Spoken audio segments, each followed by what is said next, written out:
আসসালামু আলাইকুম সুপ্রিয় শিক্ষার্থীরা, কি অবস্থা সবার? আশা করি সবাই ভালো আছেন। কেমন আছেন, কি অবস্থা? ভালো আছেন আশা করি।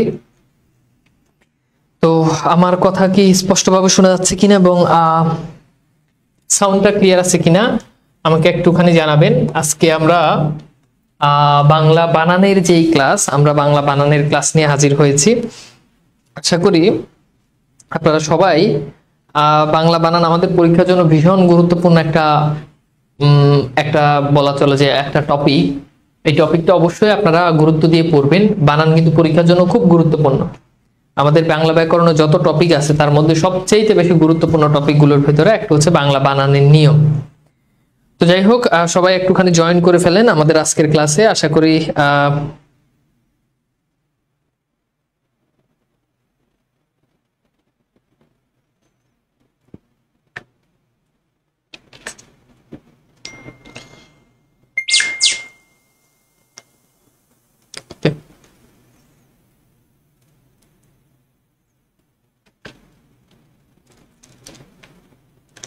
তো ঠিক আছে, আমার কথা শুনতে পাচ্ছেন কিনা এবং সাউন্ড ক্লিয়ার আছে কিনা আমাকে একটুখানি জানাবেন। ওকে, অল ক্লিয়ার আছে, তাহলে আশা করি আমরা ক্লাস শুরু করে দিতে পারি। তো দেখতে দেখতে আমাদের কিন্তু অনেকগুলো ক্লাস হয়ে গেছে। হ্যাঁ, অনেকগুলো ক্লাস আমরা করেছি। তো ইনশাল্লাহ আমাদের আজকের টপিকেও আমাদের খুব গুরুত্বপূর্ণ একটা টপিকে ইনশাল্লাহ আমরা ক্লাস করব। ওকে, আসসালামু আলাইকুম। ওয়ালাইকুম সালাম। ওয়ালাইকুম সালাম। ঠিক আছে, অল ক্লিয়ার। ওকে, তাহলে সবকিছু ক্লিয়ার আছে। হ্যাঁ, তাহলে চলেন আমরা ক্লাস শুরু করে দিই। একটু খাতা কলম নিয়ে বসতে হবে, সবাই একটু খাতা কলম নিয়ে বসেন। আমরা যেভাবে আপনাদেরকে একদম ধরে আমি বোঝানোর জন্য চেষ্টা করব, আপনারা খুব ভালো করে বোঝার জন্য চেষ্টা করবেন। কোথাও না বুঝলে আমাকে কোশ্চেন করবেন, আমি সলভ করে দেব। খাতা কলম নিয়ে একটু বসবেন প্লিজ, একটু খাতা কলম নিয়ে বসবেন। সবকিছু একদম যত টপিক আছে রিদওয়ান ইসলাম পড়বো। এই নিয়মটা খুবই। আসসালামু আলাইকুম। ওয়ালাইকুম সালাম। ওকে, তো প্রথমে যে নিয়মটা পড়বো এই নিয়মটা হচ্ছে, এখানে তিনটা শব্দ দেখতে পাচ্ছেন। এই তিনটা হচ্ছে অ্যাকচুয়ালি প্রত্যয়। একটা হচ্ছে আলি প্রত্যয়, ওকে, 2 নাম্বারটা হচ্ছে অঞ্জলি প্রত্যয় এবং 3 নাম্বারটা হচ্ছে আবলি প্রত্যয়। তাহলে খেয়াল করে দেখেন, আলি, অঞ্জলি, আবলি, এই তিনটা প্রত্যয়। কি বলছি বলেন তো? আলি, অঞ্জলি, আবলি, এই তিনটা প্রত্যয় যদি শব্দের সাথে যুক্ত হয় তাহলে মনে রাখবেন সেই শব্দের পরে সবসময় রস্যিকার বসে। তাহলে আলি প্রত্যয়, অঞ্জলি প্রত্যয়, তারপর হচ্ছে কি আবলি প্রত্যয়, এই তিনটা প্রত্যয় যুক্ত হলেই কি বসে? এই তিনটা প্রত্যয় যুক্ত হলে রস্যিকার বসে। যেমন খেয়াল করে দেখেন, আলি প্রত্যয় দিয়ে কি কি শব্দ গঠন হতে পারে। যেমন ধরেন আমি যদি বলি যে মিতালি, একটু খেয়াল করে দেখেন, যদি বলি যে মিতালি, তাহলে দেখেন এখানে কি আছে? আলি প্রত্যয় যুক্ত আছে। যদি বলি যে চৈতালি, এখানে কি আছে? আলি প্রত্যয় যুক্ত আছে। যদি বলি সোনালি, এখানে কি আছে? আলি প্রত্যয় যুক্ত আছে। যদি বলি গীতালি, গীত বানানে কিন্তু দীর্ঘিকার, তাহলে গীতালি, এখানে দেখেন কি আছে? আলি প্রত্যয় যুক্ত আছে। তাহলে আলি প্রত্যয় যুক্ত থাকলে কি হবে? রস্যিকার হবে। ওকে, এরপর দেখেন অঞ্জলি প্রত্যয় যখন যুক্ত হবে, অঞ্জলি, এই অঞ্জলি প্রত্যয় যুক্ত হলে সেক্ষেত্রে আবার রস্যিকার বসবে। যেমন ধরেন আমি যদি বলি যে শ্রদ্ধাঞ্জলি, হ্যাঁ, শ্রদ্ধাঞ্জলি, তাহলে খেয়াল করে দেখেন এই যে শ্রদ্ধাঞ্জলি, এখানে দেখেন এই যে রস্যিকার। ওকে, তারপর দেখেন গীতাঞ্জলি, এখানে কি হবে? গীতাঞ্জলি, কি হবে? রস্যিকার হবে। ওকে, এরপর খেয়াল করে দেখেন আবলি প্রত্যয় যখন যুক্ত হবে, আবলি, এই আবলি প্রত্যয় যুক্ত হলে সেক্ষেত্রেও কি বসে? রস্যিকার বসে। যেমন খেয়াল করে দেখেন, ধরেন আমি যদি বলি যে তথ্যাবলি, দেখেন রস্যিকার বসে। হ্যাঁ, যদি বলি বিষয়াবলি, ঠিক আছে, রস্যিকার বসে। যদি বলি নিয়মাবলি, নিয়মাবলী, ঠিক আছে? তাহলে নিয়মাবলী রসিকার বসছে। আমি কি বুঝাইতে পারছি আপনাদেরকে? কনসেপ্টটা কি বুঝতে পারছেন? বলুন তো এই নিয়মটা বুঝছেন কিনা, যে আলী, অঞ্জলি, আবলি এই তিনটা প্রত্যয় যখন যুক্ত হবে, এই তিনটা প্রত্যয় যুক্ত শব্দে সবসময় কি বসবে? রসিকার বসবে। এই তিনটা প্রত্যয় যুক্ত হলে এই শব্দে কি হবে? রসিকার বসবে। হ্যাঁ, আচ্ছা, সংখ্যাবাচক শব্দের নতুন ব্যাকরণ, নতুন ব্যাকরণ অনুযায়ী দুই প্রকার। আপনি ভুল পড়াইছেন, আবার তারপর এক্সপ্লেনেশন করছেন। সংখ্যাবাচক শব্দ দুই প্রকার নতুন ব্যাকরণ অনুযায়ী। আপনারা কি আমি নতুন ব্যাকরণ অনুযায়ী যে দুই প্রকার, এটা কি আমি জানি না? নতুন ব্যাকরণের নাম শুনছেন কবে? আপনি কবে নাম শুনছেন? কয়দিন আগে নাম শুনছেন? কয়দিন আগে নতুন ব্যাকরণের নাম শুনছেন? আমি পড়াইছি সংখ্যাবাচক শব্দ 4 প্রকার। সে আমার ক্লাসে এসে আমার বলতেছে যে সংখ্যাবাচক শব্দ 2 প্রকার, আমি ভুল পড়াইছি। আপনি নতুন ব্যাকরণের নাম শুনছেন কবে? নতুন ব্যাকরণের কখন নাম শুনছেন? নতুন ব্যাকরণ বই যখন মার্কেটে আসে না, এর আগে নতুন ব্যাকরণ বই পড়ে আমি শেষ করছি। আপনি কারণ নতুন ব্যাকরণ বইয়ের গল্প শোনান?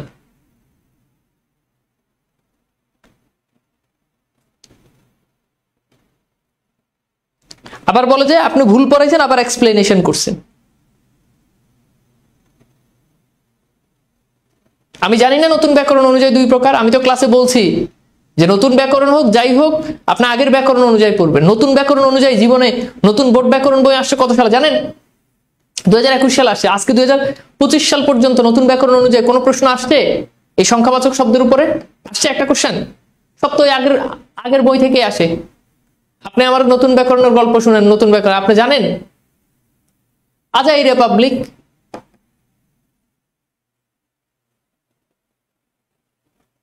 রেজওয়ানুল হক, কোথায় কমেন্ট কি করতে হবে এতটুকু ঘিলু নাই? আপনি আমার কোর্সে ভর্তি হয়েছেন, আপনি জানেন না?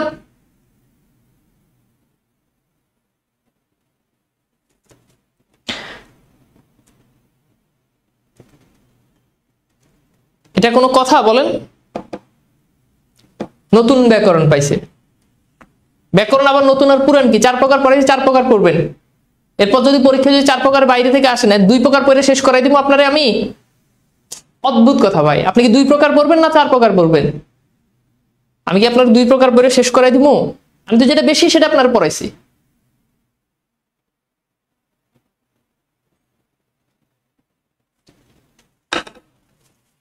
আচ্ছা আসেন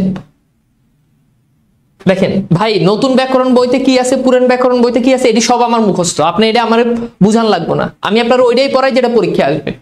আর আপনি যদি পণ্ডিতি করার ইচ্ছা থাকে তাহলে তো ভাই আপনি স্টুডেন্টদের সাথে কোর্স কেনার দরকার নাই। আপনি যদি পণ্ডিতি করার ইচ্ছা থাকে তাহলে তো স্টুডেন্টদের কোর্স, এটা তো টিচারদের কোর্স না। আপনি আমার নতুন ব্যাকরণ পুরান ব্যাকরণ বুঝে লাভ নাই তো।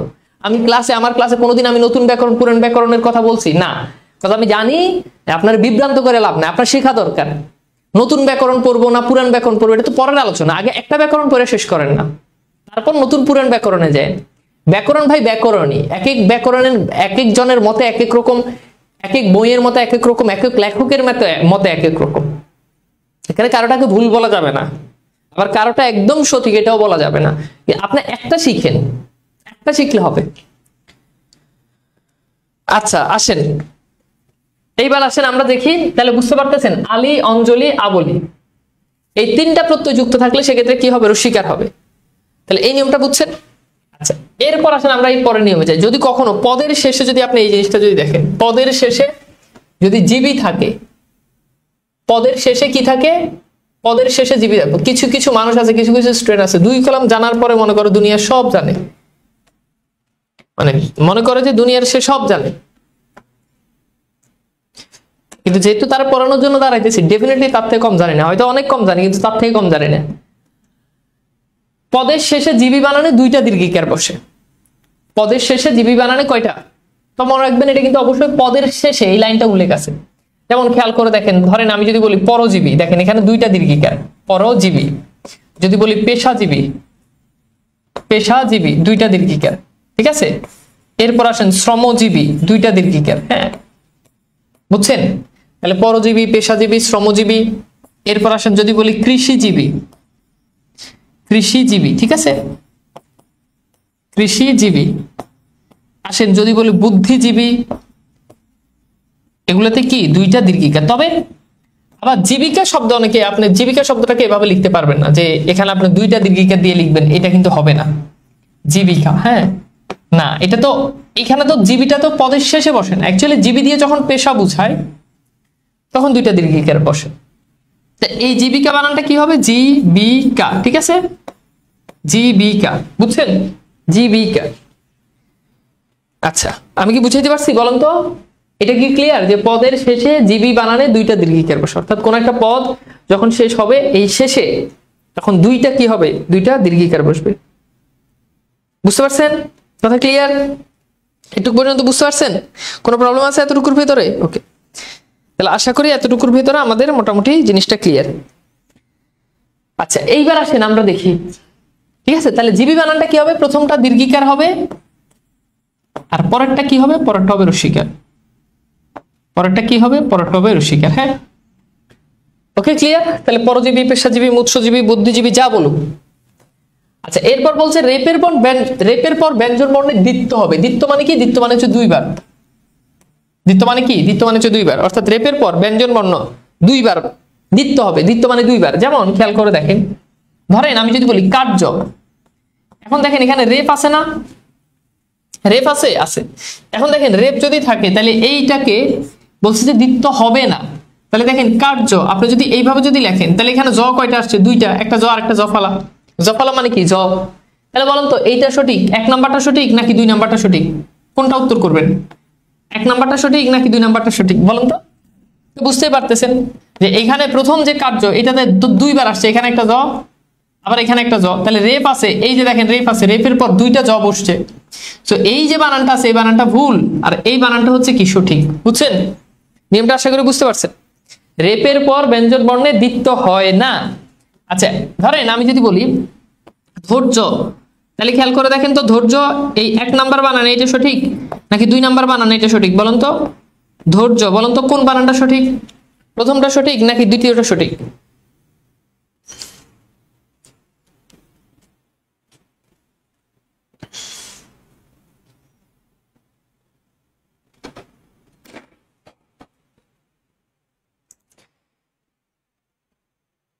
ভাই বিষয়টা ক্লিয়ারের জন্য আপনি বলেন নাই।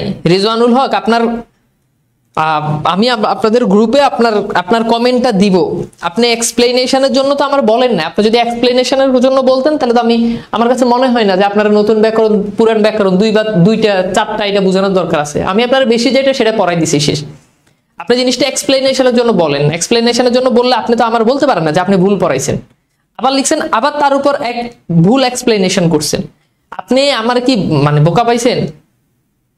আপনি কি বোকা পাইছেন? আপনি তো আমার কাছে 25 সালে পড়তেছেন, আপনি এসে আমার কাছে পড়তেছেন 25 সালে। আমি সেই 21 সালে সেই করোনার শুরু থেকে পড়াই, আপনার মতো হাজার হাজার পোলাবেন পড়াইছে। আমি আপনার কমেন্ট, আপনি স্পষ্ট আপনি কমেন্ট করছেন যে আমি ভুল পড়াইছি, আবার ভুল এক্সপ্লেনেশন করছি। এখন আপনি আবার এসে কমেন্ট করতেছেন যে আপনি ক্লিয়ার করার জন্য। এটা কি ক্লিয়ার করার জন্য মেসেজ? আর আপনি আমার পেজে মেসেজ দেন কেন? আপনার তো প্রবলেম সলভ করার জন্য ডিসকাশন গ্রুপ আছে। আমার পেজ কি আমি চালাই? আমি পেজে কি বসে থাকি আপনার কমেন্ট, আপনার মেসেজের রিপ্লাই দেওয়ার জন্য? আপনার জন্য তো প্রবলেম সলভ করার জন্য ডিসকাশন গ্রুপ আছে, আপনি সেখানে পোস্ট দেন। আমাদের আলাদা ডাউট সলভিং টিচার আছে, সে প্রবলেম সলভ করে দিবে।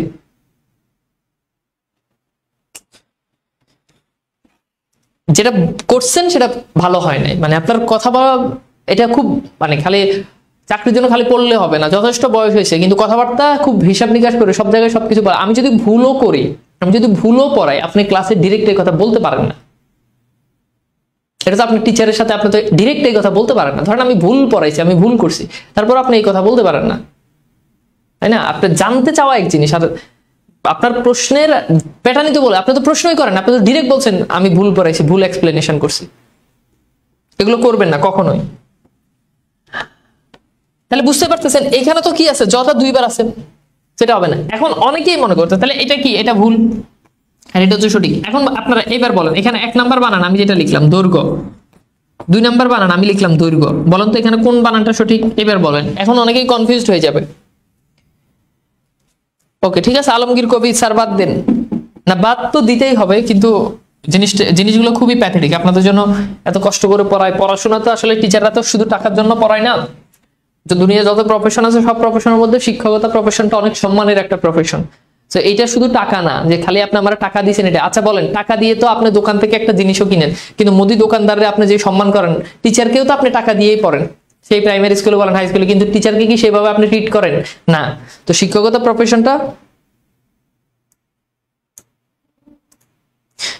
প্রফেশনটা এটা সম্মানের সাথে জড়িত, বুঝতে পারছেন? আচ্ছা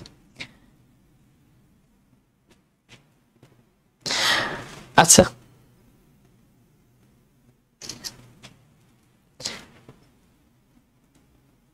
আসেন আমরা এরপর খেয়াল করে দেখেন তাহলে এটা কি হবে। এখন দেখেন এখানে কিন্তু সেম বর্ণ, এই জায়গাতে আপনি বুঝতে হবে এখানে একটা বর্ণ হচ্ছে গ আর একটা বর্ণ হচ্ছে জ, এখানে কিন্তু ডিফারেন্ট বর্ণ। সেখানে অবশ্যই এটা সঠিক, মানে রেপের পর রেপের পর ব্যঞ্জন বর্ণের দ্বিত্ব হয় না, দ্যাট মিন্স ওই বর্ণের যে বর্ণটা আছে ওই বর্ণে দুইবার বসে না, এখানে তো ডিফারেন্ট বর্ণ, সো এখানে এইটা কিন্তু ভুল। আর আপনি দেখেন ধৈর্য, কার্য, এগুলোতে দেখেন এই যে ঝটা দুইবার হয়েছে, ঝটা কি হয়েছে? দুইবার হয়েছে। কনফিউশনটা আশা করি ক্লিয়ার। ওকে, আচ্ছা এবার আসলে আমরা দেখি পদের শেষে বিসর্গ বসানো। একটা সময় আমরা এটা এখন আর কেউ করেও না, যেমন এই যে প্রথমত লিখে কি করতো, প্রথমত এভাবে শেষে দুইটা বিসর্গ দিয়ে দিত, এটা ভুল। মূলত লিখে এখানে কি করতো, বিসর্গ দিয়ে দিত, এটা ভুল। কার্যত লিখে এখানে কি করতো, কার্যত লিখে এখানে বিসর্গ দিয়ে দিত। ওকে, তো এই হচ্ছে আমাদের বিষয়, বুঝতে পারছেন? তাহলে আশা করি এটা ক্লিয়ার, বুঝতে পারছেন? আশা করি এতটুকু পর্যন্ত আমাদের ক্লিয়ার। আচ্ছা বুঝছেন, অর্থাৎ এটা ভুল, এগুলো যে দিছে এগুলো কি, এগুলো ভুল।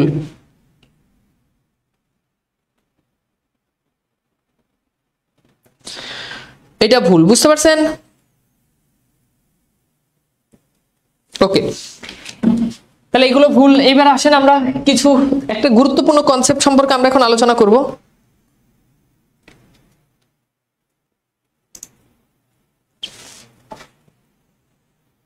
আচ্ছা এবার আসলে আমরা একটা পুরো এখন খেয়াল করেন এই যে কার্য,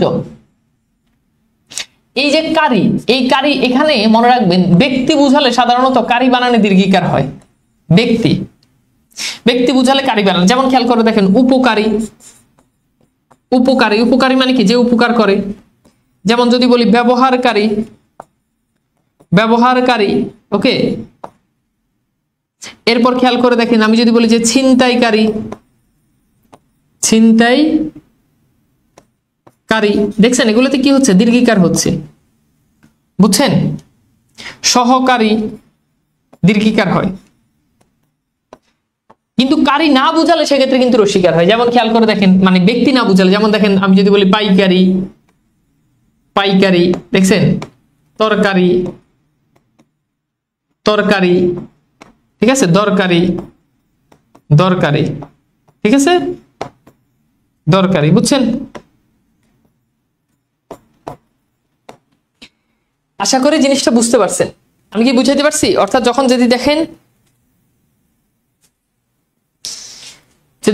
এই যে ব্যক্তি বুঝালে কারি বানানে দীর্ঘিকার, আর নাইলে কারি বানানে রস্বীকার। আপনি দেখেন এই জিনিসগুলো যে শুধু আমাদের পড়াশোনার জন্য ইম্পর্টেন্ট, পরীক্ষার জন্য ইম্পর্টেন্ট, ব্যাপারটা মোটেই এমন না। এগুলো পুরো জিনিসই আমাদের কিসের জন্য ইম্পর্টেন্ট, এই পুরো জিনিসটাই আমাদের ইম্পর্টেন্ট। আমাদের কিসের জন্য বলেন তো? আমাদের ব্যবহারিক জীবনে আমরা যে লেখালেখি করি সেটার জন্য ইম্পর্টেন্ট। আচ্ছা এবার আসলে আমরা এখন যে নিয়মটা পড়বো, এই নিয়মটা খুবই গুরুত্বপূর্ণ। এই নিয়মটা একটু ভালো করে বুঝবেন, এই নিয়মটা বুঝলে আমরা কিছু প্রশ্ন সলভ করব। এখানে বলছে কোন একটা শব্দ, ওই শব্দের শেষে যদি দীর্ঘিকার থাকে, ধরুন কোন একটা শব্দ ওই শব্দের শেষে দীর্ঘিকার আছে, ঠিক আছে, দীর্ঘিকার থাকার পরে এই প্রত্যয়গুলো যদি যুক্ত হয়, এই প্রত্যয়গুলো কি, ত বা তৈভ, তা, নি, গণ, জন, পরিশোধ, ঠিক আছে। আচ্ছা এবার এরপর আসেন, এরপর এখানে আরো হইতে পারে যে কুল, বিদ্যা ইত্যাদি, এগুলো যখন যুক্ত হবে তখন সেক্ষেত্রে ওই যে দীর্ঘিকার, শেষের দীর্ঘিকার কি হয়ে যাবে, শেষের দীর্ঘিকার রস্বীকার হয়ে যাবে, বুঝতে পারছেন? শেষের দীর্ঘিকার কি হয়ে যাবে, শেষের দীর্ঘিকার রস্বীকার হয়ে যাবে। কোন একটা শব্দ ধরেন আমি যদি বলি বিলাসী, এখন শব্দের শেষে কি আছে, দীর্ঘিকার আছে। এখন বলছে এরকম শেষে দীর্ঘিকার আছে এই ধরনের শব্দ, সরকারি লোক না, সরকারি বানানে রস্বীকার, সরকারি কিন্তু ব্যক্তি না, লোক এটাই তো ব্যক্তিবাচক শব্দ, সরকারি তো ব্যক্তি না, সহকারী ব্যক্তি। ভাই বুঝতে পারছেন, সরকারি বানানে ডেফিনেটলি রস্বীকার হবে। এখন দেখেন এখানে আছে কি, তৈভ, তা, ত, কা, নি, ঘন, পরিশোধ, জগৎ, জন, বৃন্দ, কুল, সমূহ, বিদ্যা, এগুলো থাকলে এইগুলোকে বলা হয় কি, এগুলোকে বলা হয়, এগুলো হচ্ছে দীর্ঘিকার। মানে এগুলো থাকলে এই শেষের দীর্ঘিকাটা রসিকার হয়ে যায়। তাহলে চিন্তা করে দেখেন, ধরেন আমি যদি এই বিলাসী এটার সাথে যদি তা যুক্ত করি, তাহলে এই যে শেষের যে দীর্ঘিকার, এই দীর্ঘিকারটা কি হয়ে যায় বলেন তো? এই দীর্ঘিকারটা হয়ে যাবে রসিকার। তাহলে হয়ে গেল কি? বিলাসিতা। ঠিক আছে, বিলাসিতা। তাহলে শেষের দীর্ঘিকার এখানে কি হয়ে গেছে? রসিকার হয়ে গেছে। কথা বুঝতে পারছেন? আবার খেয়াল করে দেখেন, আমি যদি বলি মনোযোগী, মনোযোগী, তাহলে দেখেন এই যে মনোযোগী যখন লিখলাম মনোযোগী, এখন দেখেন আছে কি? দীর্ঘিকার। তাহলে এইবার বলেন এটার সাথে যখন তা প্রত্যয় যুক্ত করব তখন হয়ে যাবে কি? মনোযোগিতা। একইভাবে সহযোগিতা। এবার ধরেন আমি বললাম প্রাণী, দীর্ঘিকার। এবার ধরেন আমি বললাম প্রাণী বিদ্যা, প্রাণী জগৎ, যাই বলি, তাহলে বলেন তো কি হবে বানানটা? প্রাণী বিদ্যা বানানটা কেমন হবে বলেন? প্রাণী বিদ্যা বানানটা কেমন হবে বলেন তো? ধরেন যদি বলি, আমি যদি বলি যে উপকারী, উপকারী কিন্তু দীর্ঘিকার, আমরা জানি উপকারী, কিন্তু এটার সাথে যখন আমি তা প্রত্যয় যুক্ত করলাম তখন হয়ে গেল কি? উপকারিতা। উপকারিতা। ঠিক আছে, উপকারিতা, তা প্রত্যয় যুক্ত করলাম। প্রাণী যখন লিখি তখন দীর্ঘিকার, প্রাণী, ভেরি গুড, এখানে দীর্ঘিকার। বাট যখন আমি লিখি প্রাণী কুল, এই যে কুল যুক্ত করলে এটা কি হয়ে যায়? এটা হয়ে যায় রসিকার। আশা করি কনসেপ্টটা বুঝতে পারছেন। Very good. তাহলে প্রাণীর সাথে বিদ্যা যুক্ত করলে এটা কি হয়ে যাবে? এটা হয়ে যাবে প্রাণী বিদ্যা। প্রাণী বিদ্যা, এই নিয়মটা খুব গুরুত্বপূর্ণ। আচ্ছা আমরা কিছু উদাহরণ দেখি। যেমন মন্ত্রী, মন্ত্রিত্ব, দেখছেন? দায়ী, দায়িত্ব, এই যে দীর্ঘিকার রসিকার হয়ে গেছে, দীর্ঘিকার রসিকার হয়ে গেছে। কৃতি, কৃতিত্ব। একাকী, দীর্ঘিকার, একাকিত্ব রসিকার। বিলাসী, দীর্ঘিকার। নিকটবর্তী, দীর্ঘিকার, নিকটবর্তিতা। মনোযোগী, মনোযোগিতা। সহযোগী, সহযোগ। অংশী, অংশিত। অত্যাচারী, অত্যাচারিতা, দেখছেন সব। এই যে গুণী, দীর্ঘিকার, কিন্তু গুণীজন রসিকার, গুণীবৃন্দ রসিকার। প্রাণী এখানে কিন্তু দীর্ঘিকার, কিন্তু প্রাণী জগৎ, প্রাণী সমূহ, প্রাণী কুল, প্রাণী বিদ্যা। কর্মচারী দীর্ঘিকার, কর্মচারীগণ রসিকার। একাকী, দীর্ঘিকার, একাকিনী, এই যে নি যুক্ত হয়ে এটা কি হয়ে গেছে? রসিকার হয়ে গেছে। আমি কি বুঝাইতে পারছি? এই নিয়মটা কি ক্লিয়ার ভাইয়া বলেন তো? তো এই নিয়মটা আমাদের পরীক্ষার জন্য খুব গুরুত্বপূর্ণ। আশা করি এই নিয়মটা পরীক্ষার জন্য শুধু গুরুত্বপূর্ণ না, এই নিয়মটা পরীক্ষার জন্য ভীষণ গুরুত্বপূর্ণ। এই নিয়মটা পরীক্ষার জন্য কি গুরুত্বপূর্ণ? ভীষণ গুরুত্বপূর্ণ। আপনারা এই নিয়মটা অবশ্যই গুরুত্ব দিয়ে পড়বেন। কথা কি বুঝাইতে পারছি আপনাদেরকে? আচ্ছা তাহলে ভাই চলেন আমরা একটুখানি কোশ্চেন সলভ করি। আমাদের প্রথম কোশ্চেনে বলা হচ্ছে, এটা আসছে 2023-এ চাকরি পরীক্ষা আসছে। কোন বানানটি সঠিক? মন্ত্রী পরিষদ, মন্ত্রী পরিষদ, মন্ত্রী। তাহলে বলেন তো এখানে কোন বানানটা সঠিক? সবাই একটু রেসপন্স করেন, কোন বানানটা সঠিক বলেন।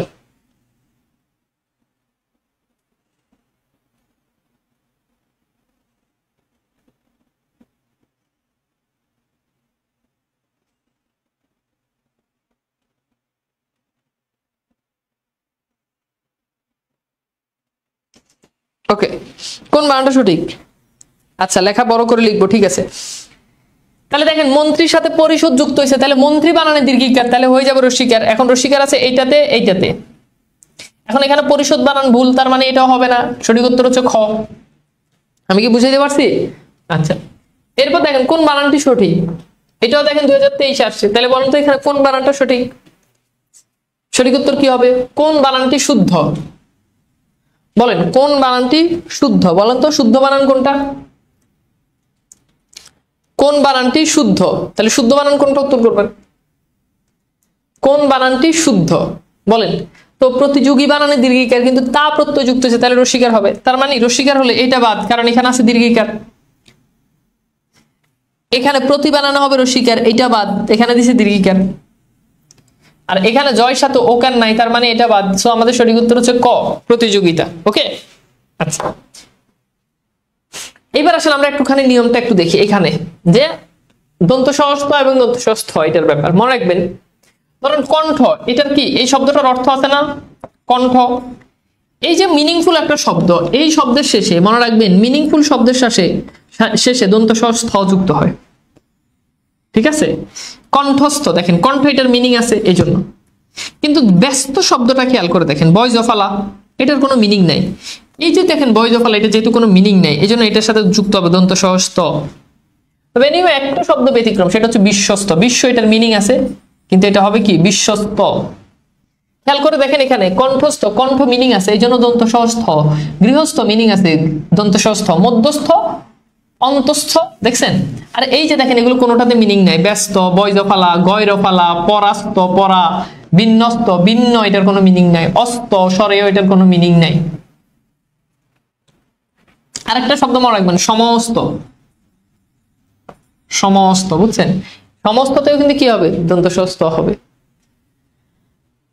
এই নিয়মটা কি বুঝতে পারছেন ভাইয়া? একটু বলুন তো এই নিয়মটা বুঝতে পারছেন কিনা? এই নিয়মটা ক্লিয়ার? All clear?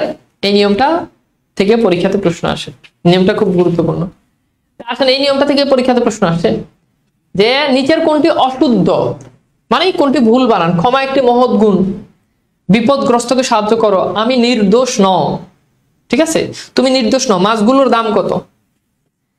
তাহলে এই বাক্যে এখান থেকে বলছে যে অশুদ্ধ বাক্য, তাহলে আপনি একটু অশুদ্ধ বাক্য খুঁজে বের করেন, বলেন কি হবে? অশুদ্ধ বাক্য কোনটা হবে?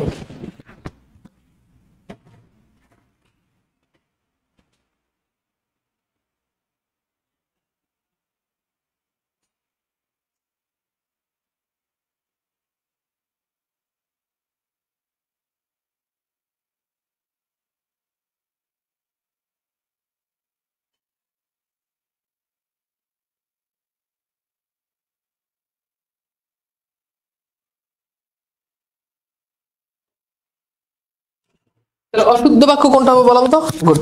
তো বুঝতে পারতেছেন কোনোটাতে কোনো ভুল নাই। এইটাতে এই যে বিপদ, এটা তো মিনিংফুল শব্দ, সো অ্যাকচুয়ালি শব্দটা হবে বিপদগ্রস্ত। আচ্ছা সরি,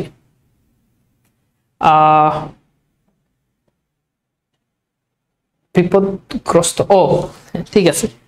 দেখেন এই দেখেন বিপদ, এটা মিনিংফুল, হ্যাঁ, কিন্তু এই যে দেখেন বিপদের আগে এই যে দেখেন গৈরফালা, তাই না? তাহলে মানে ইমিডিয়েট আগে হচ্ছে কি বিপদগ্রহ, তাহলে এটা তো কোনো মিনিং নাই। হ্যাঁ বিপদের মিনিং আছে কিন্তু বিপদগ্রহ এটার কোনো মিনিং নেই, এই জন্য হবে বিপদগ্রস্ত। আর মনে রাখবেন গ্রস্ত বানানে সবসময় দন্ত সস্থ হবে, ক্ষতিগ্রস্ত, বাধাগ্রস্ত, যত গ্রস্তই বলেন, মানে জিনিসটা বুঝতে পারছেন? আরেকবার একটু বুঝাই, মানে ব্যাপারটা হচ্ছে দন্ত সস্থ এটুকের আগের শব্দ যদি মিনিংফুল হয়, কিন্তু বিপদগ্রহ এটার তো কোনো মিনিং নাই, শব্দটা তো বিপদ, কিন্তু এখানে তো শুধু বিপদ না, বিপদগ্রহ, কথা বুঝতে পারছেন? এই জন্য এখানে এটা ভুল, অশুদ্ধ। তার মানে যেটা ভুল সেটা এখানে সঠিক উত্তর, বুঝতে পারছেন? আচ্ছা এবার আসেন খেয়াল করেন এখানে যে নিয়মটা দেওয়া আছে, নিয়মটা খুব গুরুত্বপূর্ণ। এই নিয়মে কি বলছে, অর্থাৎ এখানে আপনাকে বুঝাইছে যে ভয় দীর্ঘকার কখন বসে, ভয় রস্যকার কখন বসে। খুব সিম্পল, ভয় দীর্ঘকার ভূমি মানে হচ্ছে ভূমি, যদি কখনো ভূমি বা মাটি সংক্রান্ত যদি কোনো কিছু বুঝায়, ভূমি বা মাটি, ঠিক আছে, তাহলে সেই ক্ষেত্রে হচ্ছে ভয় দীর্ঘকার। আর ভয় রস্যকার হচ্ছে বাকি সব, ভয় রস্যকার কি বাকি সব ক্ষেত্রে ভয়ের সাথে রস্যকার বসে। আসেন কনসেপ্টটা একটু বুঝেন। যেমন ভাইয়া খেয়াল করে দেখেন এইখানে যেমন ভূতল, ভূতল মানে কি, এটা মাটি সংক্রান্ত, ভূধর, ভূম, ভূমধ্যকারী, ভূগোল, ভূমি, ভূগোল, এই ভূগোল বানানটা পরীক্ষার জন্য গুরুত্বপূর্ণ। ভূগোল তো কি ভূমি বা মাটি সংক্রান্ত, ভূপৃষ্ঠ, ভূকম্প, ভূমণ্ডল। কিন্তু এখানে তিনটা শব্দ দেওয়া আছে, তিনটা শব্দ দেওয়া আছে। যেমন খেয়াল করে দেখেন ভুবন, তো দেখেন এই যে ভুবন এটা কি, এটা কি বলেন, এখানে বয়স দীর্ঘকার। এখন ভুবন মানে কি পৃথিবী, পৃথিবী দ্বারা তো মাটিও বুঝায় না, ভূমিও বুঝায় না, তার মানে এটা ত্রিভুবন, ত্রিভুজ। কিন্তু আপনি মনে রাখেন ভূত বানানো আবার ঝামেলা করেন না, ভূত, এই ভূত বানানো কিন্তু আবার দীর্ঘকার, বুঝছেন, ভূত বানানো আবার দীর্ঘকার। তাহলে বুঝতে পারছেন এই পরীক্ষাতে সাধারণত প্রশ্ন আসে কি, এই যে ভূগোল বানান পরীক্ষাতে প্রশ্ন আসে, ভুবন বানান পরীক্ষাতে প্রশ্ন আসে, ত্রিভুজ এগুলো পরীক্ষাতে প্রশ্ন আসে। অর্থাৎ এগুলো দ্বারা ভূমি বুঝায় না, এগুলো দ্বারা ভূমি বুঝায় না, বাকি সবগুলো দেখেন ভূমির সাথে কানেক্টেড, বাকি সবগুলো দেখেন ভূমির সাথে কানেক্টেড। এই জন্য এই যে এখানে যেগুলো আছে এগুলোতে বয় দীর্ঘকার। স্পেশালি আবার বলছি বিশেষভাবে মনে রাখবেন কোনগুলা, আপনি বিশেষভাবে মনে রাখবেন যে বিশেষভাবে মনে রাখবেন এই যে ভূগোলটা, এটা আপনি বিশেষভাবে মনে রাখবেন, ভুবন এটা বিশেষভাবে মনে রাখবেন, এগুলো পরীক্ষাতে প্রশ্ন আসে। এটা স্লাইড পেয়ে যাবেন, চিন্তা করার কোনো কারণ নাই, আপনার মতো করে স্লাইড থেকে নোট করে রাখবেন। চাকরির জন্য হাজার হাজার ক্যান্ডিডেট পড়ে, এত ক্যান্ডিডেটের মধ্যে আপনি কিভাবে হবেন, আপনার চাকরি কিভাবে হবে, আপনাকে অবশ্যই নোট করে পড়তে হবে। অনেকে এই কাজটা করেন না, নোট করে পড়বেন। তো দেখেন কোন বানানটি শুদ্ধ আসছে 38 বিশেষ, কোন শব্দটি শুদ্ধ বানানে লেখা হয়েছে? তাহলে বলেন তো ভাইয়া, কোনটা শুদ্ধ বানানে লেখা হয়েছে? কোন বানানটি শুদ্ধ বানানে লেখা হয়েছে বলেন? কোন বানানটা শুদ্ধ বানানে, কোনটা শুদ্ধ বানানে লেখা হয়েছে? তাহলে খেয়াল করে দেখেন, শূন্য, এটা কিন্তু ভুল। শূন্য বানান দন্তন হবে, শূন্য, ঠিক আছে। পূর্ণ বানান কি হবে? পূর্ণ, ঠিক আছে, মানে নেকি। এখানে ঠিক আছে মূর্ধন্য ন হবে, কিন্তু এখানে তো এটা রস্যকার হবে, এটা দীর্ঘকার। ভুবন বানান আমরা একটু আগে পড়েছি রস্যকার হবে। তাহলে এই বানানটা সঠিক, ত্রিভুজ বানানটা সঠিকভাবে দেওয়া, তার মানে খ হচ্ছে আমাদের সঠিক উত্তর। খ কি? খ আমাদের সঠিক উত্তর। আমি কি বুঝাইতে পারছি আপনাদেরকে? কথা ক্লিয়ারলি বুঝতে পারছেন? আশা করি জিনিসটা বুঝছেন। এরপর আসেন দেখেন কোন বানানটি শুদ্ধ। এখানে বলছে ভূমিষ্ঠ। এখন ভূমিষ্ঠ বানান অনেক ভাবে দেওয়া, তাহলে বলেন তো কি হবে? বলেন।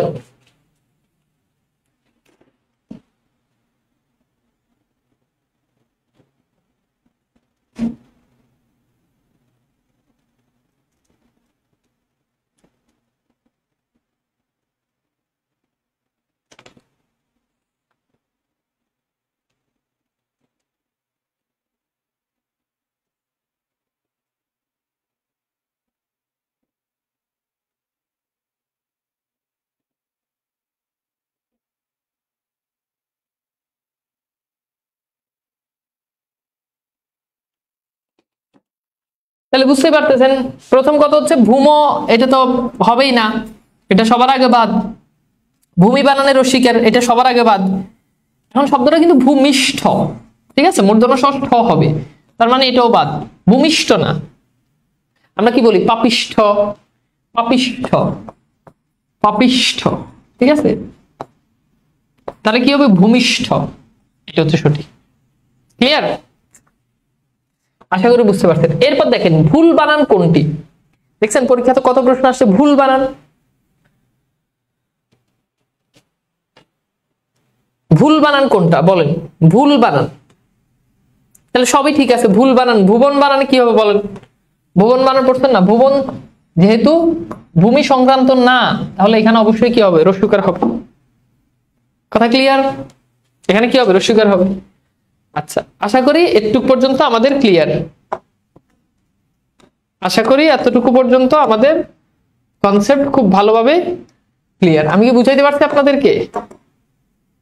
কথা ক্লিয়ার এতটুকু পর্যন্ত? ওকে, আজকে হচ্ছে আমাদের বানানের ক্লাস 1। আচ্ছা, আমাদের ওয়েবসাইটে প্রবলেমের কারণে আপনাদের মেগা এক্সাম যেটা, এটা নিতে পারতেছি না। আমাদের ওয়েবসাইটটা হ্যাক হয়ে গেছে, এটা তো আমাদের হাতে নাই। এই জন্য বেশ কয়েকদিন ধরে আপনাদের এক্সামের প্রবলেম হচ্ছে। তো ইনশাল্লাহ এক্সামের প্রবলেম খুব তাড়াতাড়ি সলভ হয়ে যাবে। এটা ছাড়া বাকি অন্য কোনো কিছু, সবকিছু আপনাদের ঠিকঠাক আছে কিনা আমাদের কোর্সে, মানে আপনারা যে আশা, যে প্রত্যাশা নিয়ে ভর্তি হয়েছেন, সেটা আসলে পরিপূর্ণভাবে হচ্ছে কিনা, মানে আমাদের সার্ভিস বা সবকিছু, মানে যে কোনো জায়গায় যদি আপনাদের কোনো প্রবলেম মনে হয়, প্রবলেম বলবেন। প্রবলেম বললে প্রবলেম ইনশাল্লাহ সলভ করা হবে। আপনারা খুশি কিনা বলেন? আপনাদের কোনো প্রবলেম হচ্ছে কিনা? প্রবলেম থাকলে আমাকে বলেন, বা আমাদের কোর্সে আসলে যেভাবে ঠিকঠাক ভাবে যেভাবে চলার কথা, এভাবে চলতেছে কিনা সেটা আমাকে একটুখানি জানান। আর আজকে আমাদের বাংলা বানানের পর্ব 1 হয়েছে। আমরা ইনশাল্লাহ নেক্সট ক্লাসে আমাদের বাংলা বানানের পর্ব 2 নিয়ে আলোচনা করব। বুঝতে পারছেন? তো আশা করি ইনশাল্লাহ পর্ব 2-এ আমরা বাকি বাংলা বানান আর বাকি যেগুলো আছে পর্ব 2-এ খুব গুরুত্বপূর্ণ, পর্ব 2-এ খুব গুরুত্বপূর্ণ কিছু বিষয় আছে, আমরা সেগুলো নিয়ে আলোচনা করবো। আর আপনাদের যে কোনো জায়গায় যে কোনো প্রবলেম হলো, আপনারা সরাসরি আমাকে ক্লাসে বলবেন যে ভাই এটা আরেকটু এইটা প্রবলেম, তাহলে আমি আপনাদের প্রবলেমগুলো সলভ করতে পারবো। আর নাইলে আসলে প্রবলেমগুলো সলভ করাটা খুব কঠিন হয়ে যাবে, বুঝছেন? তো অবশ্যই আমাকে বলবেন, বললে প্রবলেমের সলভ আছে, আর না বললে প্রবলেমের কোনো সলভ নাই। এটা মাথায় রেখেন। প্রবলেম যখন আপনি যখন বলবেন তখন প্রবলেমের সলভ আছে, আর না বললে সেটার কোনো সলভ নাই। ওকে,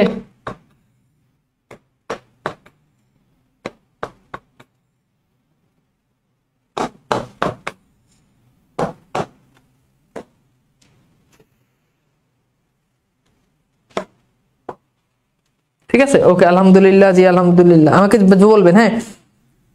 হ্যাঁ, আমি তো বলছি ভাইয়া যে আমাদের ওয়েবসাইট হ্যাক হয়ে গেছে, এই জন্য এক্সাম গুলো নিতে পারতেছি না। মানে আমরা ওয়েবসাইট উদ্ধার করি, ওয়েবসাইট আবার হ্যাক হয়ে যায়। এরকম মেগা এক্সাম হবে, মেগা এক্সাম আপনাদের সব সেট আপ করা আছে, মেগা এক্সাম হবে। হ্যাঁ, পদ প্রকরণে 3টা ক্লাস ইংরেজিতে, বাকিগুলো সব ঠিক আছে। আচ্ছা, ইংরেজিতে ওগুলো ওই যে ওয়েবসাইট প্রবলেম হওয়ার কারণে ওয়েবসাইট থেকে ক্লাসগুলো দেখলে এই প্রবলেমগুলো হচ্ছে। ঠিক আছে, যে কোনো প্রবলেম হবে বলবেন। আমার কথা হচ্ছে শুনেন, আপনি টাকা দিয়ে ভর্তি হয়েছেন, হয়তো এই টাকা, আমার তো কোর্সের ফি খুব বেশি না, কিন্তু এই টাকা অনেকের কাছে অনেক টাকা। আর আমি চাই ইনশাল্লাহ আমার কোর্সে যারা পড়ছে আপনারা ডেফিনেটলি সবাই অন্য আপনাদেরকে আরেকজন সবাইকে কেউ না কেউ রিকমেন্ড করছে যে তানভীর ভাইয়ের কোর্স করছি, তুমিও কর বা তুই কর, সেভাবে আপনারা আসছেন। তো আপনারাও যাতে সেটাই যাতে করেন, এই জন্য আমি আমার জায়গা থেকে সবসময় প্রস্তুত আপনাদের সবথেকে ভালো সার্ভিস এনশিওর করার জন্য ইনশাল্লাহ। তো সেটাই হবে। আসেন তাহলে আমরা একটু শুরু করি। তো আমরা এখন আজকে একজন সাহিত্যিককে নিয়ে আলোচনা করব, যার নাম হচ্ছে আখতারুজ্জামান ইলিয়াস, যিনি আমাদের পরীক্ষার জন্য মোটামুটি খুবই গুরুত্বপূর্ণ একজন সাহিত্যিক। কিন্তু তার অল্প কিছু সাহিত্য আছে, এই সাহিত্য কর্মগুলো থেকে পরীক্ষাতে প্রশ্ন আসে। দেখেন আবার বলি, এগুলো যে অনেক বেশি গুরুত্বপূর্ণ সাহিত্যিক সেটা না, বাট এই জিনিসগুলো আপনার জানা থাকলে আপনার খুব তাড়াতাড়ি আপনি ক্যাচ করতে পারবেন। তো তিনি 2টা মাত্র উপন্যাস লিখছে আখতারুজ্জামান ইলিয়াস, তাহলে তার সাহিত্যকর্ম কত কম আপনি বুঝেন। তিনি যে 2টা মাত্র সাহিত্য লিখছে। হ্যাঁ, আচ্ছা, ডিসকাশন গ্রুপ প্রবলেম সেটা দেখতেছি, আজকে আবার বলা হবে। ওকে, তো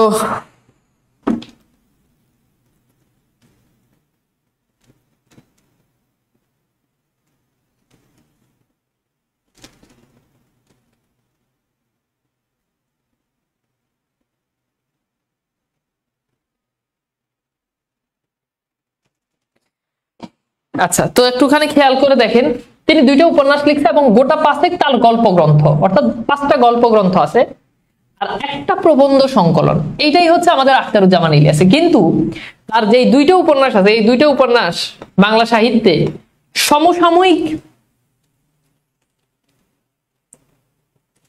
সমসাময়িক নতুন যারা জয়েন করবেন তারা আমাদের কোর্সে প্রথমে গ্রুপে ঢুকবেন, ফিচার্স অপশনে যাবেন, গ্রুপে দেখবেন যে অনেকগুলো ফিচার্স অপশনে গেলে সেখানে স্ক্রল করলে একটা পোস্টে দেখবেন সবগুলো ক্লাস পিডিএফ সবকিছু লিংক করে দেওয়া আছে। আর আমাদের ওয়েবসাইটে গেলে তো পাবেনই, আপনি তো ওয়েবসাইট থেকে এনরোল করছেন ক্লাসে, ওয়েবসাইটে গেলেই ক্লাসগুলো খুব সুন্দর করে সাজানো আছে। তো আসেন, তিনি হচ্ছে, তার প্রকৃত নাম হচ্ছে আখতারুজ্জামান মোহাম্মদ ইলিয়াস। যদি আমরা আখতারুজ্জামান ইলিয়াস বলি, তার কিন্তু তার প্রকৃত নাম হচ্ছে আখতারুজ্জামান মোহাম্মদ ইলিয়াস। তিনি 1943 সালে 12 ফেব্রুয়ারি বাংলাদেশের গাইবান্ধা জেলাতে তিনি জন্মগ্রহণ করেন। ঢাকা কলেজে পড়াশোনা করেছেন, বগুড়া জেলা স্কুলে পড়াশোনা করেছেন, পরবর্তীতে তিনি ঢাকা বিশ্ববিদ্যালয়ে বাংলায় পড়াশোনা করেছেন। আসেন, এগুলো আমাদের আর খুব বেশি গুরুত্বপূর্ণ না। আসলে আমরা যেই জায়গাতে যাব সেটা হচ্ছে তার যে উপন্যাস, তার প্রথম উপন্যাস চিলেকোঠার সেপাই। এগুলো এত গুরুত্বপূর্ণ উপন্যাস,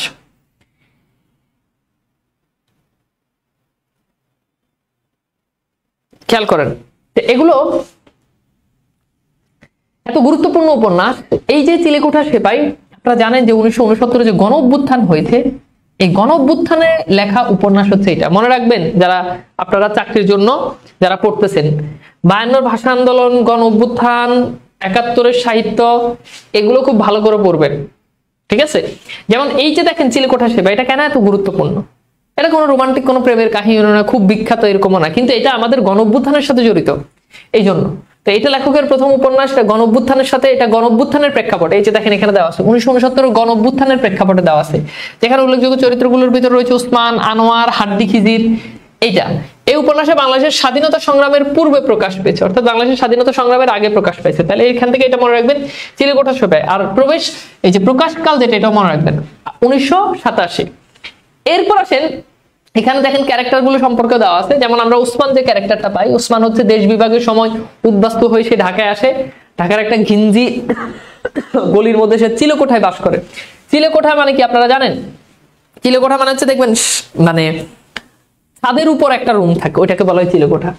গণ অভ্যুত্থানের মধ্যে সে সবকিছুর খোঁজ রাখলো, আন্দোলনে নিজেকে জড়াতে পারেন। উপন্যাসের শেষ অংশে দেখা যায় উসমান মানসিক ভারসাম্য হারিয়ে ফেলে, অর্থাৎ সে আন্দোলনে সবকিছু খোঁজ খবর রাখে, আন্দোলন কেমন হয়েছে, কিভাবে হচ্ছে, সব পত্র পত্রিকা পড়ে, কিন্তু সে নিজে কখনো আন্দোলনে যায় না। এরপর হচ্ছে হাড্ডি খিজির। তো উসমান যেই বাড়িতে থাকতো, এই বাড়ির কাজের লোক, হ্যাঁ, সে কখনো ট্যাক্সি রিক্সা চালায়, অর্থাৎ হাড্ডি খিজির হচ্ছে উসমান যে বাড়িতে থাকতো ওই বাড়ির কাজের লোক।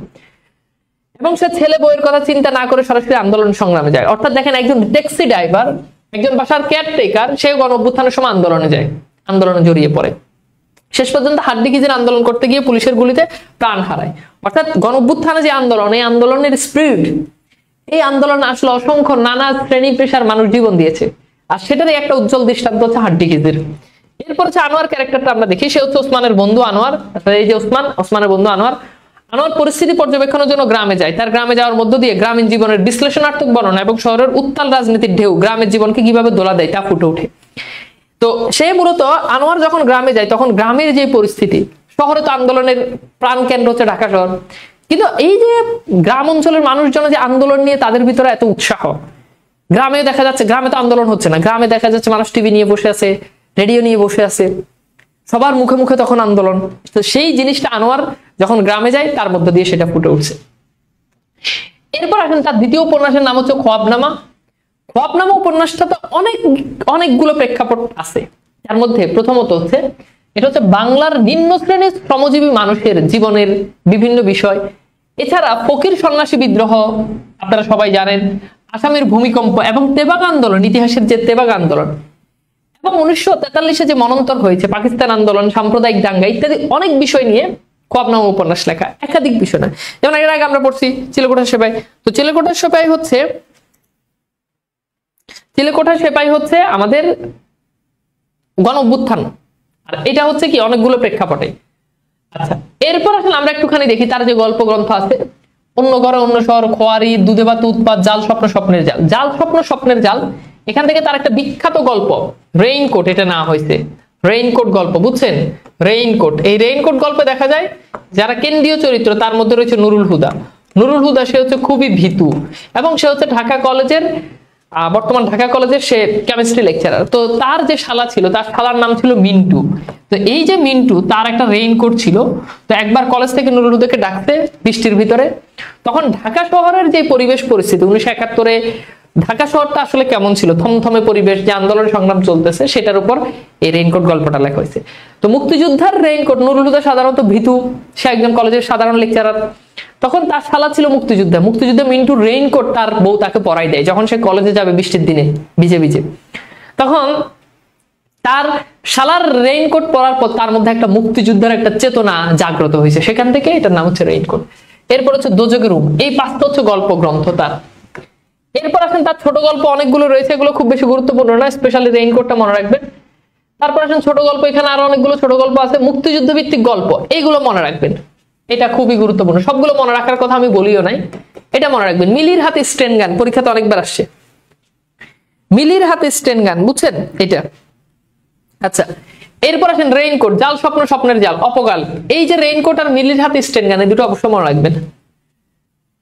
আচ্ছা, এরপর দেখেন এখানে তার আরো অনেকগুলো ইনফরমেশন দেওয়া আছে, এগুলো অলরেডি আমরা ক্লাসে আলোচনা করেছি।